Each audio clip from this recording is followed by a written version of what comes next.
पहचानता है उसको हमने मित्र कहा, उसने जो पहचाना उसको मित्र कहा। अब ये संबंध में भी एक्सपेक्टेशन सेम ही है, दोनों एक दूसरे की आवश्यकता को पहचाने और उसको हेल्पफुल एक दूसरे को कम्प्लीमेंट करें। बेसिकली एक के पास जो है वो दूसरे को पहुंचाए, दूसरे के पास जो है वो इसको पहुंचाए, ये बेसिक नीड। इसलिए आप देखेंगे मित्र संबंध में ट्रांसपेरेंसी एक बेसिक एक्सपेक्टेशन बनी रहती है। मित्र होता है ना तो ये हमेशा बनता है ये सब कुछ शेयर करे, क्यों? क्योंकि ये नीड है इस संबंध की। अगर मानसिकता पता नहीं है तो कैसे साथ में हम जिएंगे या क्या कर रहे हैं वो पता नहीं चलता। इसलिए मित्रता में वो मैक्सिमम शेयरिंग होगा। आप देखिए जो शेयरिंग घर पे नहीं होता है वो यहाँ होता है मित्र के साथ, क्योंकि ये वो जगह है जहाँ आदमी अपनी मानसिकता को खुल के रखता है, क्योंकि उसके जैसा ही उसको लगता है कि यही मुझे समझेगा। ब्रह्मवश है ना, समझने वाले जागरूक है, लेकिन यहाँ से उसकी जैसी मानसिकता अटैच होती है, इसलिए वो यहाँ पे खुलता है, यहाँ पे भी खुलता है। ये दोनों जगह है जहाँ आदमी व्यवस्थित अच्छे से खुल जाता है। फिर अब क्या कर, ये देखिए आप देखेंगे तो यहाँ पे और यहाँ पे क्यूरियोसिटी बनती है डिस्कशन से, यानी प्रश्न बनते हैं। कैसे प्रश्न बनते हैं कि जैसे मान लीजिए इनके जो भी कुछ रहते हैं क्रियाकलाप, जैसे खेलना कूदना खाना पीना सोना, वो सब क्रियाकलाप में ये लोग आपस में चर्चा करके वो डिसाइड करते हैं ये कैसे होता है, उसको फाइंड करते हैं। क्यूरियोसिटी रहती है इस एज में। अब वो क्यूरियोसिटी या तो यहाँ से पूरी होती है या उसके बाद का स्टेप जो एजुकेशन सिस्टम जिसको हम बोलते हैं। इसलिए आप देखेंगे जब बच्चा आता है पहली बार स्कूल में तो बहुत अपेक्षाओं के साथ आता है ना? तो आप देखेंगे कि इसकी जो अपेक्षाएं है समझने की या पूरी होने की, मूल में कहे तो सुखी होने की, वो लेके आता है यहाँ। वो ये सब भाई बहन मित्र सब एज ग्रुप यहाँ पे आता है। तो यहाँ से उसकी मानसिकता की तृप्ति या पूर्ति होती है गुरु के द्वारा, तब ये शिष्य तृप्त होता है। इसीलिए जब शिष्य तृप्त होता है, यानी इसको हम बोल रहे हैं ग्रेजुएट होता है, तब गुरु उत्सव मनाता है। इसको बोल रहे हैं कॉन्वोकेशन, है ना, दीक्षांत समारोह ऐसा बोल रहे हैं। वो गुरु बेसिकली उत्सव मनाता है। तो हर पूर्णता के उत्सव रहते हैं। जैसे बच्चा जन्म हुआ एक पूर्णता, जन्मोत्सव, है ना।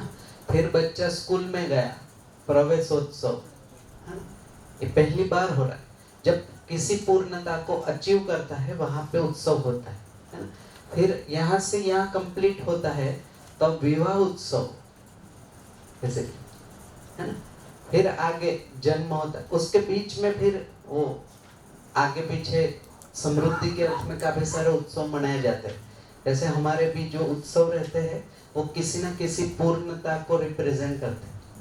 जैसे खेत से पाक आया, है ना, जैसे बैसाखी, है ना। जितने भी उत्सव देखेंगे किसी पूर्णता को वो इंडिकेट करते हैं, है ना। तो वैसे यहाँ पे भी जब शिष्य समाधानित हो जाता है तो एक पूर्णता जिसको हम क्रिया पूर्णता बोलते हैं, ये क्रिया पूर्णता हो पाई इसका गुरु उत्सव मनाता है। वो उत्सव को फिर समाज के साथ शेयर करता है कॉन्वोकेशन के। तो एक्चुअली में देखेंगे तो शरीर का जन्म माता पिता देते हैं, जीवन को जन्म गुरु देता है। बहुत बड़ा रोल है वैसे देखें। यहाँ से शरीर आया, शरीर की तृप्ति हुई, यहाँ जीवन की तृप्ति होती। इसलिए जब बच्चा गुरु के साथ होता है तो माता पिता से ज्यादा गुरु को मानता है, क्योंकि यहाँ से उसकी जो अपेक्षा है मूल में जीवन की वो पूरी होती दिखती है। तो यहाँ से समाधान मिला, 15-20 स्किल मिली, यानी जिंदा रहना और जीना दोनों पता चल गया उसको। जिंदा रहने के लिए स्किल, जीने के लिए समाधान, ये दोनों उपलब्धि यहाँ मिली।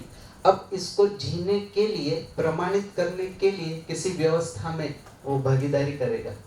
तो जैसे समाज में कोई जिम्मेदार व्यक्ति है जिसको हम साथी बोल रहे हैं, जिसने कुछ जिम्मेदारी ली है, जैसे कोई भी हो सकती है फिर, है ना? मान लीजिए समाज को अच्छा फूड देना है ना?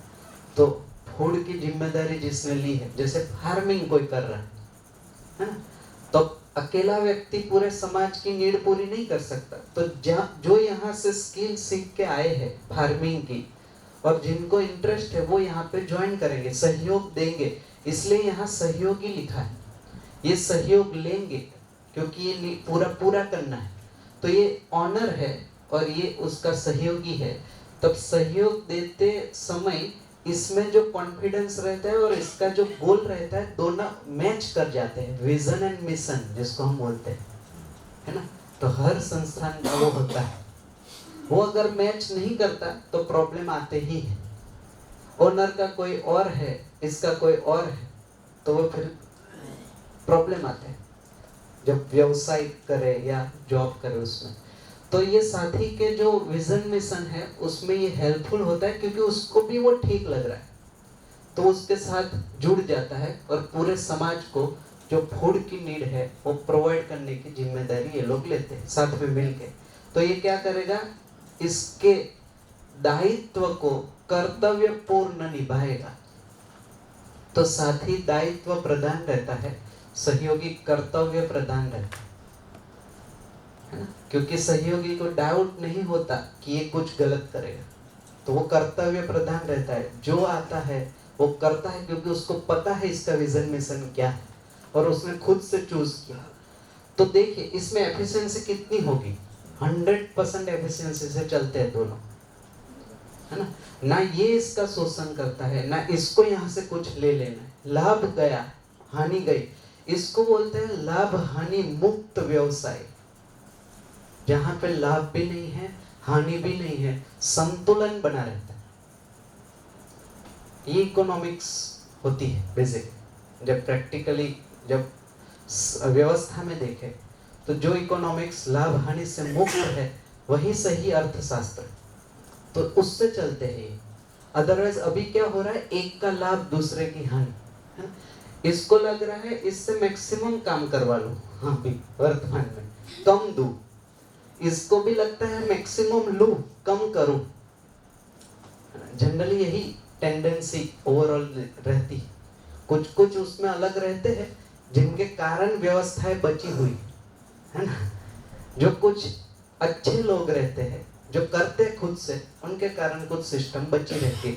अदरवाइज मेजोरिटी जो रहती है वो लाभ प्रवृत्ति से चलता है पूरा व्यवसाय, बिजनेस, वो सब। तो उसमें क्या होता है, दोनों को अतृप्ति बनी रहती। इसको ये जो चाहता था वो यहाँ से नहीं हुआ और ये जो चाहता था वो यहाँ से नहीं हुआ, है ना? तो अपेक्षाएं पूरी नहीं होने के कारण अतृप्ति बनी।